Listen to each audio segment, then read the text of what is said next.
regarder. De toutes les curiosités du pays, c'était ma maîtresse la plus visitée. Ma maîtresse d'école avait la silhouette comme les majuscules de nos cahiers, toujours élégante et toujours bien faite, avec de beaux pleins et de beaux déliés. Ma maîtresse d'école était si coquette que toutes ses collègues la jalousaient. Bien sûr elle ne portait pas de lunettes, c'était pas de sa faute si elle y voyait. Bien sûr elle portait des jupes indécentes, c'était pas de sa faute si au lieu d'avoir des genoux faits pour des chaussettes montantes, elle avait des jambes qui se laissaient voir. Ma maîtresse d'école était courtisée par le directeur et ses deux adjoints. Ça nous permettait de faire un tiercé que l'on commentait le lundi matin.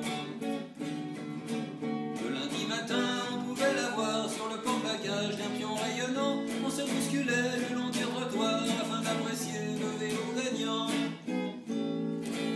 Ma maîtresse d'école était un scandale aux yeux des bigotes qui organisaient des manifestations dominicales avec des pancartes où elles écrivaient: pour sauvegarder la moralité, chasser le démon de la communale. C'était pas la vie de monsieur le curé qui trouvait que le diable n'était pas si mal. Ma maîtresse d'école avait la manière d'enflammer les hommes sans les allumer. C'était la coqueluche des célibataires, mais nous en avions l'exclusivité.